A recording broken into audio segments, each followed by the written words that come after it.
Ich heiße euch herzlich willkommen zu ein paar Gedanken über das heutige Losungswort. Daniel 6,24. Sie zogen Daniel aus der Grube heraus und man fand keine Verletzung an ihm, denn er hatte seinem Gott vertraut. Und dazu sehr passend 1. Korinther 16, Vers 13. Wachet, stehet im Glauben, seid mutig und seid stark. Der Daniel in der Leuengrube. Wir sind schon wieder bei den Leuen gelandet. Vielleicht ist es Zufall, vielleicht aber auch nicht. Ich habe sie jedenfalls nicht gesehen. Es ist eines der eindrücklichsten, einprägsamsten Bilder. Wir kennen es schon aus der Sonntagsschulzeit vielleicht. Der Daniel bei den Leuen, ganz ähnlich wie zum Beispiel David und Goliath oder Hiobsbotschaften oder Sodom und Gomorra. Das sind so Begriffe aus dem Alten Testament, die sich bei den Leuten eingeprägt und sogar im Sprachgebrauch hineingegangen sind. Außerdem passt ja das Bild auch nahtlos in die heutige Zeit. Aber zuerst möchte ich uns mit einer etwas komischen Frage konfrontieren, nämlich, wer sind die eigentlichen Leuen? Die sind nicht zufällig in die Gruben runtergefallen, so wenig wie die Bären zu Bern im Bärengraben. Sie waren auch nicht die babylonische Touristenattraktion von dieser Zeit, jetzt neu unter dem Darius, das heisst der Meder und der Perser. Babylonier haben den Krieg verloren. Sie sind also nicht eine Attraktion, was die aber Bären im Bärengraben zu Bern durchaus sind. Man hat sie dort eingesperrt und man hat sie hungern, jeweils für den nächsten Showprozess. Weil Menschen, die nicht ganz verstanden haben, dass der Darius unbegrenzter Herrscher ist über ihr Leben, sprich, wo Gott hockt, solche Menschen sind den Leuen zum Fraß vorgeworfen worden. Das ist nichts anderes als der Missbrauch der Tiere, weil Tiere sind nicht gerne der verlängerte Arm eines Menschen. Der Leu geht nicht von selber auf die Menschen los, wenn nicht ganz besondere Umstände ihn dazu zwingen. Die Leuen waren also keine anderen als die Regierung von Darius mit ihm als Chef. Die Welt ist jetzt unvermittelt, wird es nicht gesehen, zu einer Leuengrube geworden. Es ist eine weltweite Leuengrube entstanden, es sind aber sehr kleine Leuen, im Gegensatz zu denen, die wir jetzt gerade gelesen haben. Sie bestehen nur aus einer halben DNA, das heisst, die Erbinformation von diesem Virus ist nur eine Hälfte, die andere muss er sich immer besorgen aus einem Opfer. Und so kann er sich nachher eben multiplizieren, rasend schnell in einem Organismus. Und die jetzigen Viren, die der Kehr machen auf der ganzen Welt, haben es vor allem auf kränkere Organismen und auf alte Leute abgesehen. Sie vermehren sich auf den Kosten dieser Leute. Weil im Prinzip gleicht das Virus sehr stark am HIV, das heisst, die Immunisierung von einem Menschen wird unterwandert und wenn sie schon schwach ist, dann trifft es ihn eben besonders hart. Ihre Macht liegt nicht in der Grösse, sondern eben gerade in dieser mikroskopischen Kleinheit. Ein Tröpfchen genügt schon, für das Virus von einer zur anderen Person zu transportieren, darum macht ja der Mundschutz Sinn.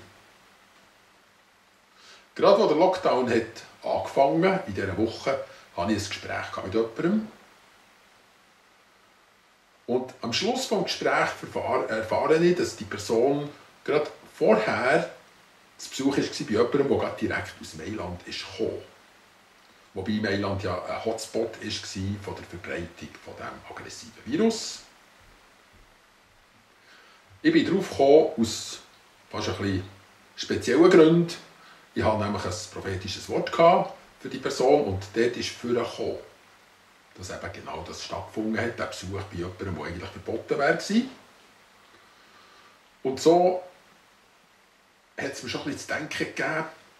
Im ersten Moment sträubt es eigentlich so ein bisschen die Nackenhaare, wenn man weiss, so nach ist man jetzt gerade am Leu vorbeigekommen. Aber im Gebet haben sie es abgelehnt und ich habe Jesus gebeten, dass er den Killer killen, falls der auf mich gekommen ist. Tags zuvor habe ich mit meiner Frau noch geredet über die Walking Dead.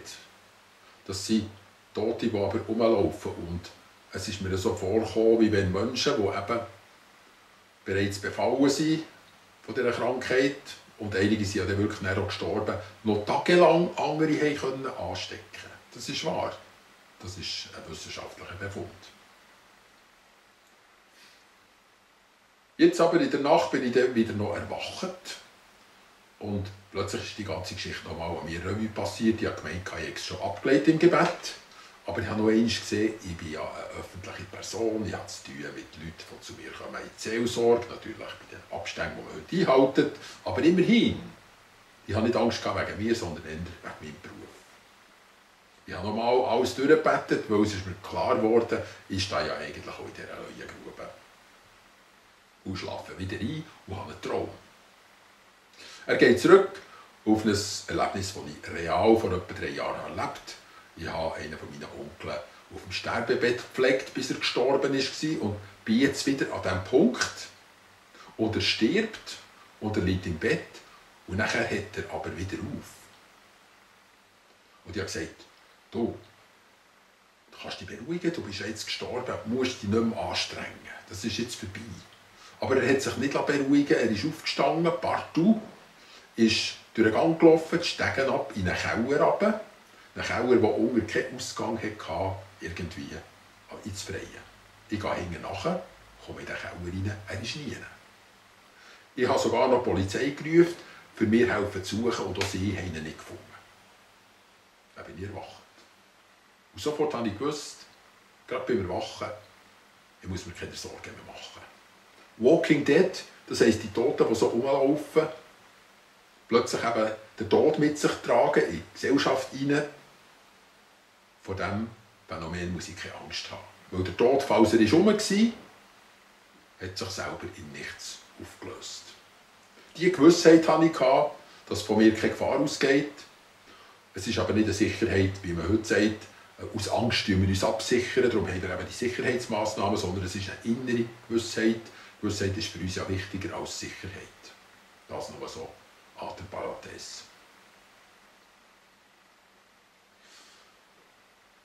Gibt es, und jetzt kommen wir zu der Eingangsfrage, noch einmal zurück, aber ein bisschen auf einen Umweg, gibt es hinter diesen kleinen Leuen auch grosse Leuen, wie das in Babylon war.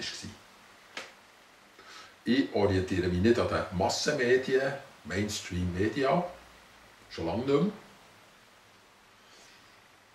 sondern ich gehe in den alternativen Medien schauen, wenn Sachen wirklich zu beurteilen sind und wie man sie beurteilen muss. Und dort gibt es ja auch sehr viele Vorträge von Professoren, Virologen und so weiter. Und die sagen andere Sachen als das, was man gerne hört. Zum Beispiel, dass die Struktur dieses Virus so ist, dass man einwandfrei nachweisen kann. Durch Veränderung, durch Genveränderung, Mutation kann ein solches Virus gar nicht entstehen. Also jemand hat dran herumgemacht, es ist ein Laborvirus. Es ist also Engineering dahinter. Und genauso gibt es Engineering, wie man damit umgeht. Nicht nur die Chinesen haben da lang manipuliert mit dem Umgang, sondern auch die WHO. Und dann geht es auch bis zu den Regierungen der einzelnen Länder. Man merkt, es läuft nicht einfach nur eine Grippe, die durch die Welt geht, wieder mal ihrem natürlichen Ende entgegen, sondern es gibt riesige, unabsehbare Massnahmen, wie das Kontrolle über die Menschen jetzt nochmal verdichtet, verschärft, ausgefeilt werden. Hintendran, und darum heisst es vielleicht beim Paulus so, wachet, seid nicht naiv, heisst das ja auch, wachet. Hintendran gibt es Leute mit ziemlich babylonischem Zuschnitt. Die Kontrolle über die Menschen läuft natürlich zuerst über das Gesundheitssystem. Das geht bis zu den Impfkampagnen, wo man Menschen kennzeichnen kann. Sie sind geimpft, sie sind nicht, oder was wird ihnen überhaupt eingeimpft. Die Kontrolle über die Menschen geschieht aber auch über die Wirtschaft. Da wird die Abhängigkeit durch die Verschuldung natürlich zunehmen. Das Geld, der Geldfluss, all das. Wir merken, wir machen einen Quantensprung dorthin, wo immer weniger Leute über immer mehr Leute können sagen, wie es jetzt läuft.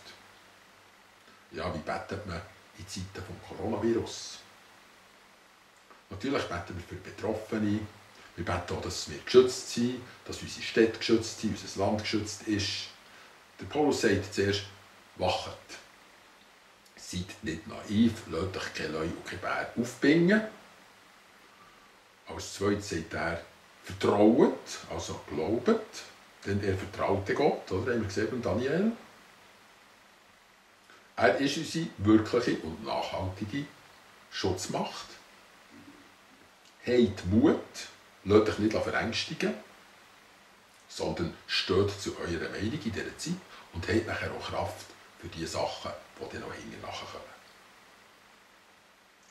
Man muss die wahren Leute kennen, nicht nur die Kleinen, die uns jetzt da auch Mühe machen. Und man muss ihr Ende sehen. Es wird ein Ende nehmen mit den Menschen, die über die Menschheit Kontrolle ausüben wollen. Das hat Daniel gewusst. Er hat das immer gewusst. Und darum war er in dieser Leuengrube innen bewahrt gewesen. Er hat der einzigen und wahren Macht vertraut. Es wird nicht für alle so sein, dass man physisch aus der Leuengrube gerettet wird. Das ist auch den Christen in Rom nicht passiert. Im Zirkus sie sind den Leuen vorgeworfen worden. Und der Löwe Judas hat sie dort nicht in diesem Sinn beschützt. Das kann wieder passieren und wenn es auch nicht passiert, macht es ja nichts.